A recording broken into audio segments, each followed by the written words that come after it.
fato do príncipe. Esse é o assunto mais discutido pelas empresas na última semana. Hoje é dia 26 de março de 2020.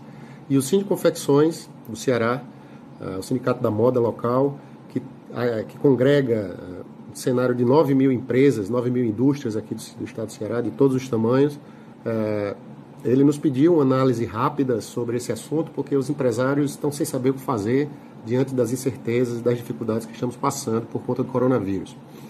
É importante que a gente leve em consideração 4 aspectos para serem abordados quando a gente fala do fato do príncipe e do que está ao redor dele.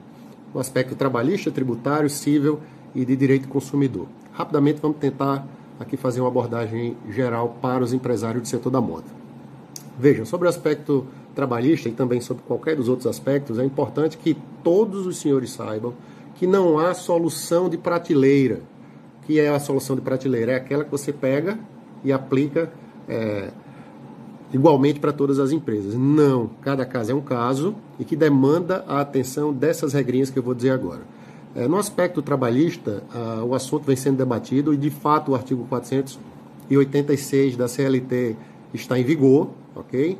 E ele prevê, sim, a perspectiva de que determinadas verbas de natureza indenizatória sejam, através de ação judicial, oponíveis, né? Sejam repassadas, vamos dizer assim, para o ente que decretou a impossibilidade da empresa abrir, no caso aqui do estado do Ceará, foi o estado, né? Mas em inúmeros lugares tem sido os municípios.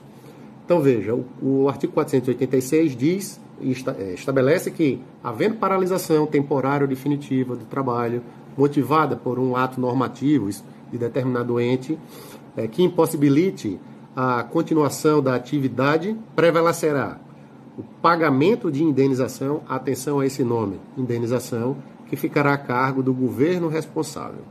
Saibam, senhores, que isso não é um passeio, isso não é fácil, isso não é simples. Demanda uma ação judicial, seja em que a empresa esteja na condição de reclamada, ou seja, o empregado entra com uma ação porque não foi pago a ela os direitos trabalhistas específicos, né, que ele faria jus, e a empresa, em razão desse dispositivo, chama o Estado, o município, a União, para compor o polo passivo, tá, dizendo que aquelas verbas são de responsabilidade do ente federativo.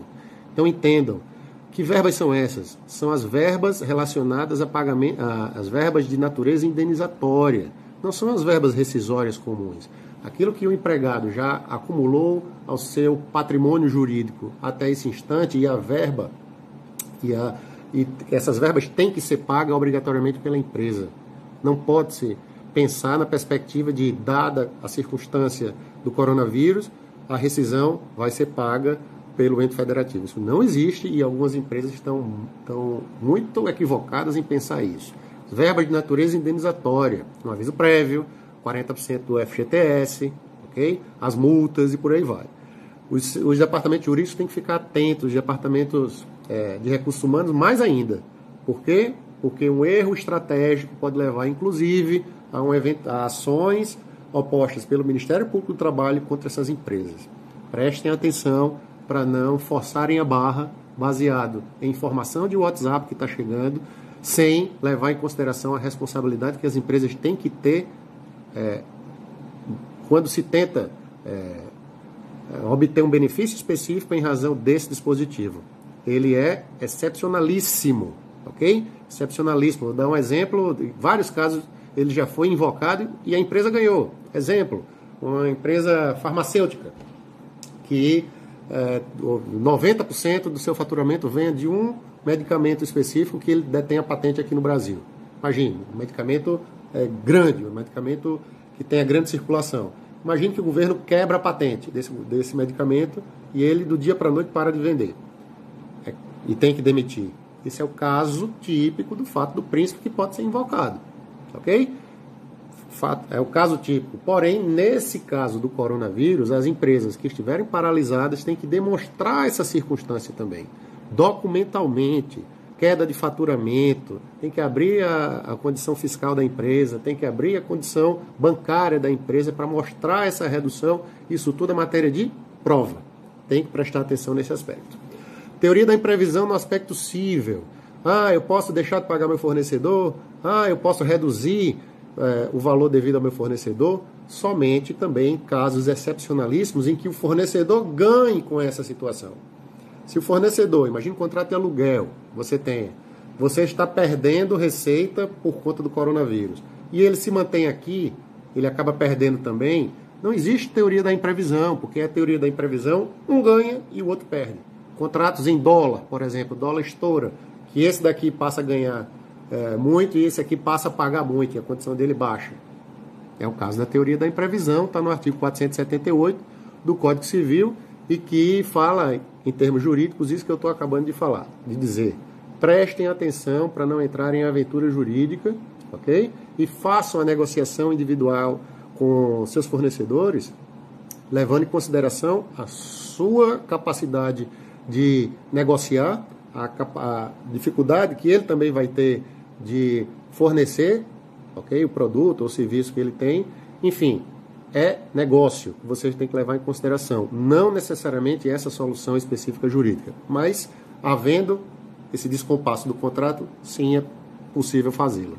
No aspecto tributário, algumas empresas têm conseguido decisões judiciais, são pouquíssimas, mas elas têm sido dadas.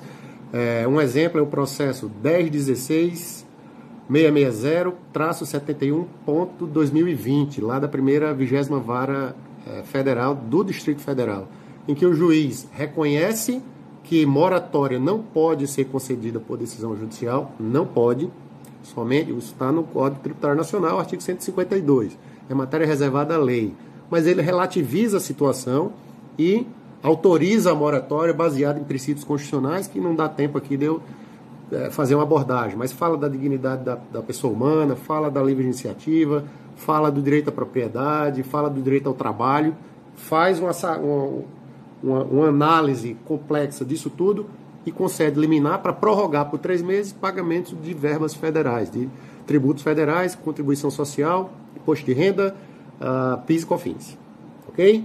Pode ser feito? Pode, individualmente, e demanda uma liminar que fale especificamente nesse benefício.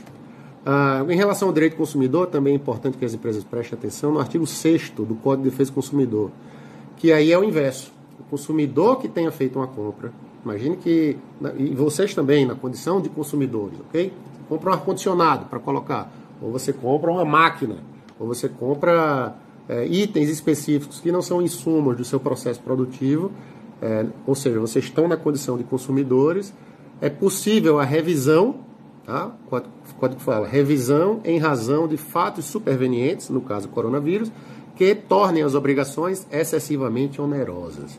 Então, no caso de haver